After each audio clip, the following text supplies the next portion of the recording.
Good morning, everybody. Today is the 5-day mark of my study abroad in Japan. If you're new here, my name is Ben. I am a student at University of the Pacific in Stockton, California. Well, ex-student now, I suppose. And I am going to be studying abroad in Osaka, Japan for the full calendar year starting in January. Today, I'm going to be packing up all of my stuff. I want to get everything prepped and prepared a couple days before I go. I have a lot of stuff that I can wear and use before I head out. So this is kind of the situation we're looking at right now. I'd say this is probably 60% of my stuff. For reference, I have 2 homes, and so I have, for basically my whole life, had my clothes split up between 2 houses. And so for the first time ever, I actually have all of my belongings in one space, which is kind of a bizarre feeling for me, actually. And that's kind of what you're looking at here. Aside from what's in my room closet, this is kind of everything I own, save for some camera equipment and that kind of stuff. I have a lot of stuff that I could potentially take, anything from clothes to camera equipment to toiletries. And so I'm going to try and be relatively conservative with the stuff I bring. People who know me might laugh because I've said that every year I go to university and I still end up basically moving my whole room. And it's kind of just a pain for everybody involved. So I'm gonna try and not bring that much stuff. I think there's some potential for me to get stuff there, especially with inflation. Things are pretty cheap. But we're really working with 2 suitcases here. I have my carry-on suitcase, and then I have a really old big suitcase that was given to me by my lovely father, who wants me to throw it away while I'm there. And I will be doing that as soon as I get to university. It really struggles with the suitcase basics.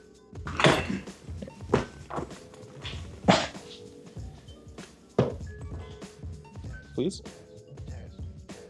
All right, okay.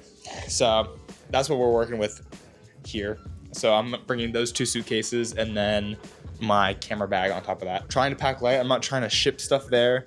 I'm trying to be able to kind of bring everything with me. I'm going to be checking my big suitcase and then carrying on the camera bag and the smaller suitcase. The first order of business that I'm going to be tackling is toiletries. I recently went to Target and basically stocked up on a bunch of stuff. I got a whole collection of pimple patches, face washes, a new toothbrush, a bunch of my everyday soaps and stuff, and my deodorant, but all travel size. Basically, I am just kind of stocking up on stuff to get me through the first week or 2. I plan on going shopping pretty soon after I get there, but I want to be able to kind of get through orientation and get settled and beat the jet lag without having to stress too much about toiletries and stuff like that.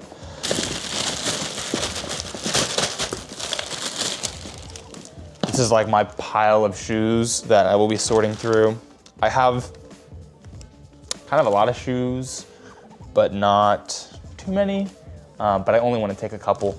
My parents are also going to be visiting me in March, so I'm going to be setting aside kind of a box of stuff for them to potentially bring to me in the spring, kind of like my summer kit, you could say. Because for those of you who know, summers in Japan are not good. So I'm going to be putting all my toiletry stuff in here. So yeah, and then the rest of this is basically just like junk that's staying here. Stuff that is not coming with me. We got our toiletry bag set up here with all of my little mini items inside. Next thing I want to tackle is clothes, which I have kind of an absurd amount of, even clothes I don't necessarily wear. I'm going to start off with this bag.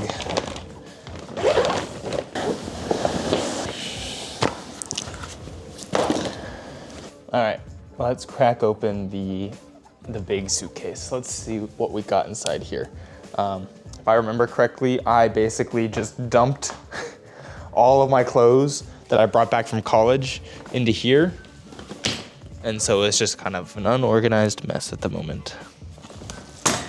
Ah, yes, clothes galore.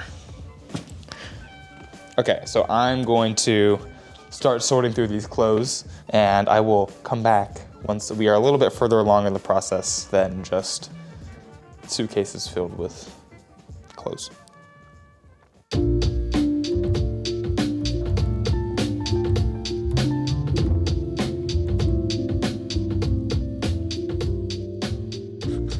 Okay, and clothes organization, semi-complete. By semi, I mean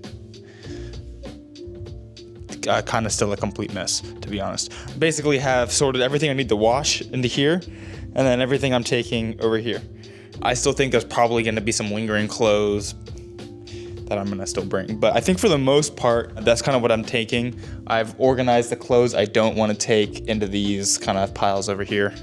I did the shoes as well. Really, I mean, what the challenge for this is gonna be is just making sure I have all the little things I need. But hopefully, I've done enough shopping and prepping with my mother that we kind of have all the bases covered before I even go.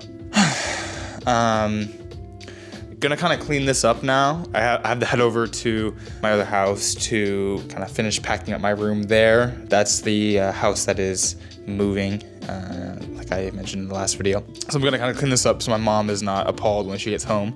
But yeah, this is what study abroad packing looks like. All right, it's later in the day now. So you can see I've cleaned up the area a little bit with the help of my mother.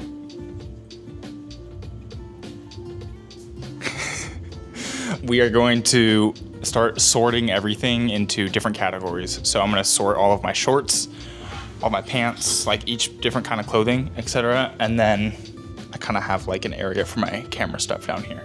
And then if you can see all the way back there, I have a lot of shoes to choose from.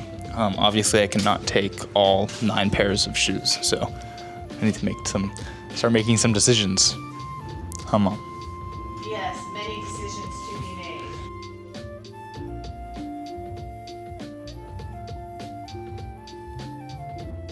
made. Okay, so now we have my stuff sorted out. We've got, I'll give you a little tour. We've got the shorts, the outdoor pants, the kind of indoor sweatpants, t-shirts, and then kind of sweaters and a jacket. And then my like underwear and all that stuff's in the dryer right now. This is my current collection of potential shoes to take, which I'm not sure yet. I'll probably take these. I don't know. I gotta be conscious of the rain, so I do need some waterproof, water-safe stuff. Okay, onwards and upwards.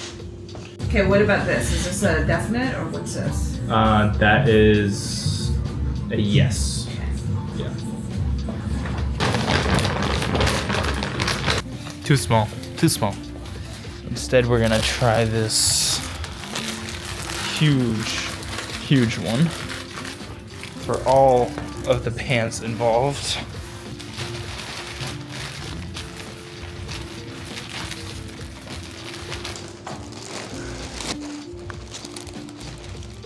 For those of you who don't know, this is a long time coming. This journey of mine. It's been something that I've been dreaming about since probably freshman year of high school. I'm a junior now. There's been a lot of patience has gone into this. But I've been interested and connected to Japanese culture since about 3rd grade, which is the first time I went to Japan. And ever since that first trip, I've always kind of felt this pull to go back and explore it for myself. So it's kind of crazy that it's here.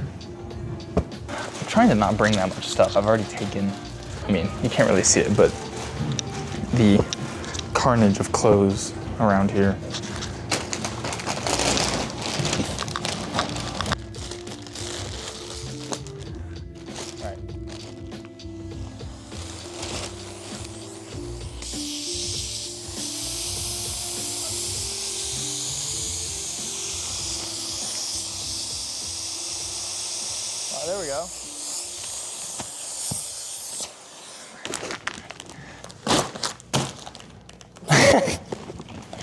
Almost.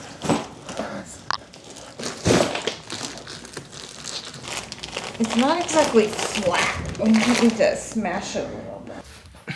All right, we have the second vacuum bag here, which is, it's two folded. It's folded in two so it can fit inside this carrier right here.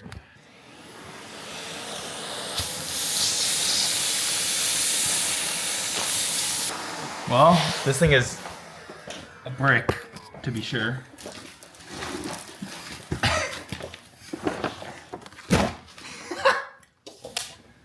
That works. It like fits perfectly. It's like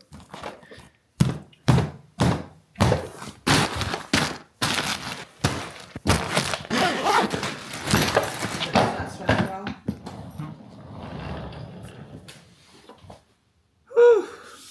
holy moly, my back hurts. This is everything I'm taking to Japan. I finished packing, managed to fit everything, I think. I'm still taking a lot of stuff,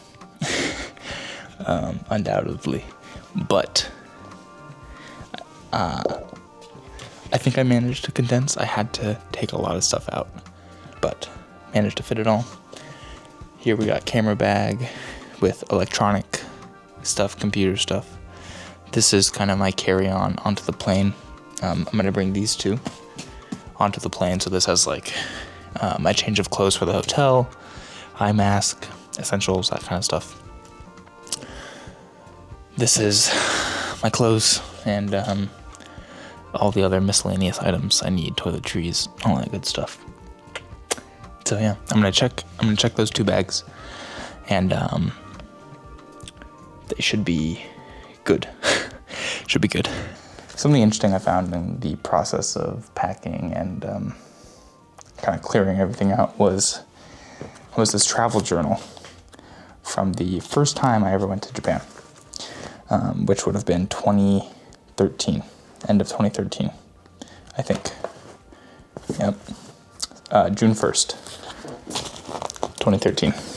And what's interesting about this is, so I had to do this for a class. I was in third grade at the time, and I was required to document my trip as supplement for missing class. And it's interesting reading this because I was so like amazed by what I was experiencing. And everything was just so new and foreign to me. It was the first time. It was the first time I had ever traveled internationally. And so I was just in awe at what I was seeing. I saw the first big Gundam statue they put up. And in each page I'm, documenting what I did and where I went. And it's so cool to kind of see how I've changed and how the way I document stuff has developed. And it's kind of funny that to this day I'm still documenting my trips to Japan. I think it's always been something fun for me to kind of even, like this, like nobody's read this journal except for my teacher and when I presented it to the class. But I always kind of I think get this joy out of documenting my travel.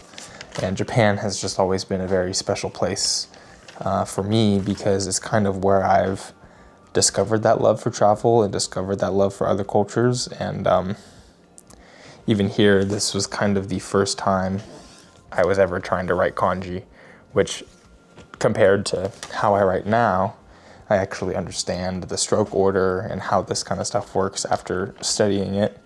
I mean, at this point, I couldn't read. I couldn't really understand any of it, and it wasn't even until after 2020, 7 years later, where I really started learning kanji and really started learning Japanese. And so I had been sitting with the culture for a really long time and letting it kind of, just marinate in my brain. And I would always kind of come back to it. It wasn't until COVID that I really kind of got into anime and got into the more mainstream stuff. So I think I'm going to Japan for a lot of reasons. I think part of it is to kind of fulfill this childhood dream of mine to live in another country and understand and explore another culture. It's always been immensely intriguing to me how different yet similar people in other countries are. I think I'm also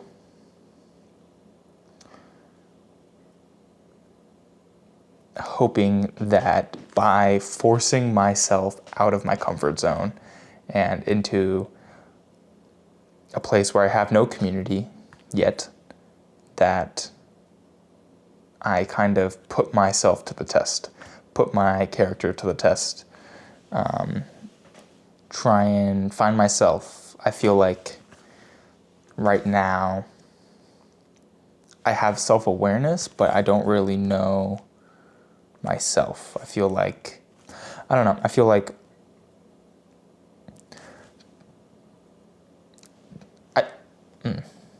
Japan as a country isn't the answer to all of my problems or everything I'm searching for. It's kind of just like half dream destination, half that part of it is just like a place I want to go, but really at its core, it's less so about the country for me and more about kind of uprooting myself and forcing myself to do something new, do something scary, leave my hometown, leave California for a long period of time and really put my character to the test and see and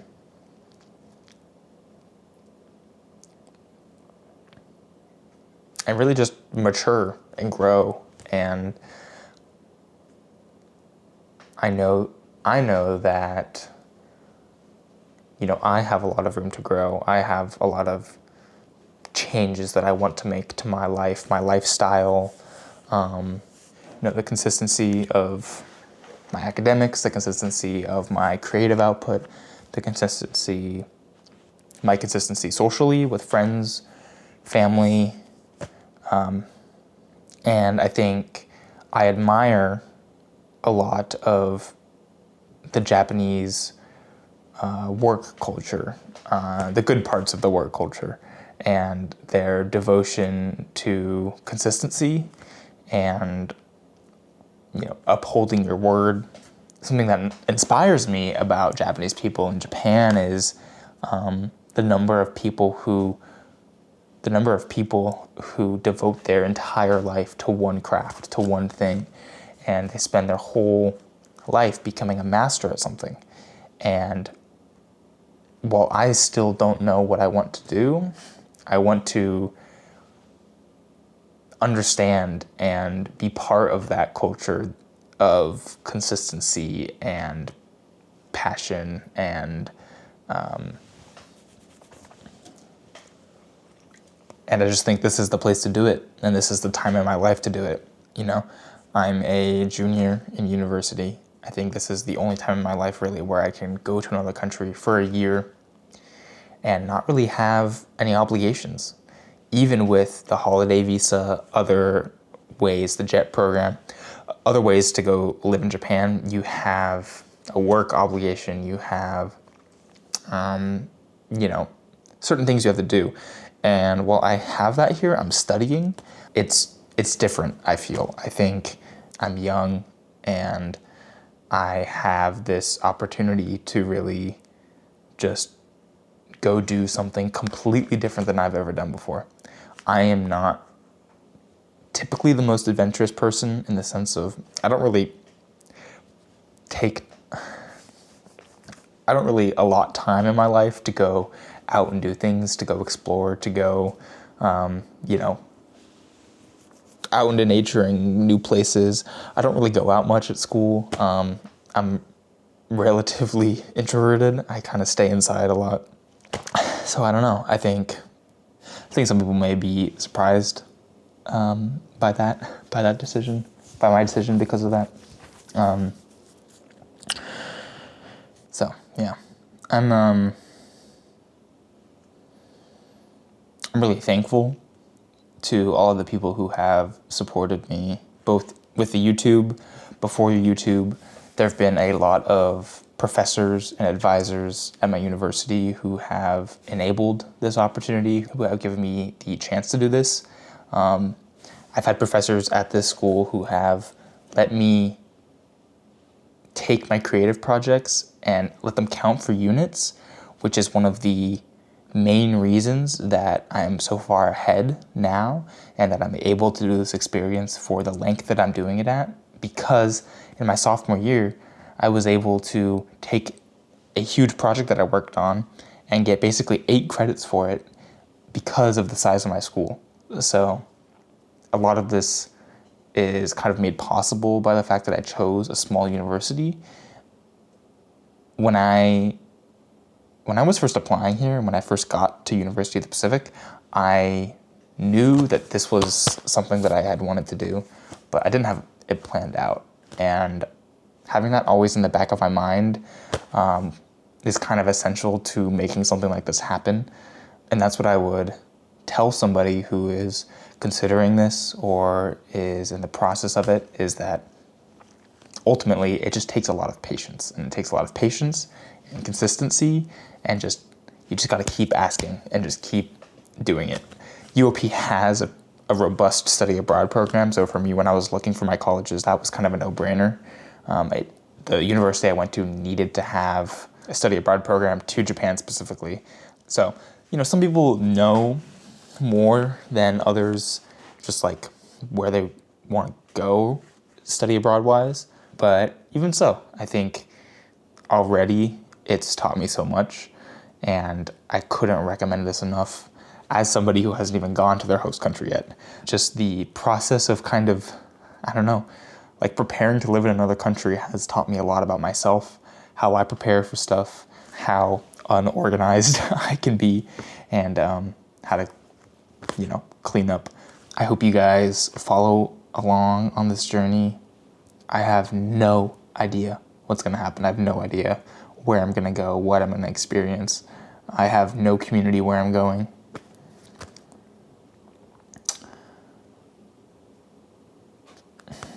All I know is where I'm going to end up, but there's a year of a lot that can happen. I want to stay consistent with this, and your guys' support, commenting, liking, subscribing, all of that keeps me motivated to do that. I love the interactions with you guys, and knowing that what I'm creating connects with people really inspires me to keep going, keep doing what I'm doing,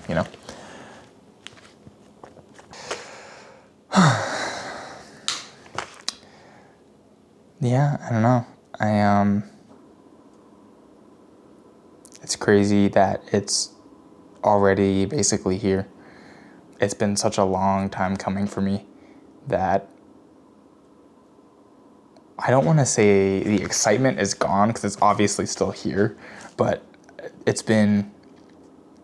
been so much anticipation leading up to this that it's just like, I'm just like in shock almost, just like unable to process it. I think my winter break was a little too long, to be completely honest. It really felt like I was just kind of dragging this transition out, because the whole month and a half that I've been on break, it has just basically been me prepping either logistically, physically, or mentally for this study abroad. So it's just been a long process, and the fact that it's finally coming to a close is both exciting, scary. It's a bit sad that I'm leaving home, I'm gonna miss my family here a lot. I'm gonna miss my friends here a lot. And it's hard to not kind of get overwhelmed with that sadness in the transition. But ultimately, I keep reminding myself that this is something that I've wanted for a very long time, and that the people who care about me want me to experience this and want me to live out my dream like this. And so, it's a lot of yapping, a lot of the same stuff I talked about in the last video, to be honest. But it's a little more backstory onto why I'm doing this. Yeah, that's all for today's video. We got everything packed up. Now it's just a waiting game for the big leave. So I hope you guys enjoyed. Make sure to share if you think there's anybody who would connect with my journey, who wants to know more about life in Japan. There's going to be a lot more life in Japan content coming your way once I get to Japan, goddammit. But yeah, make sure to like, subscribe, leave a comment down below, turn on notifications, and I will see you. And I will see you with 0 days to Japan. Peace.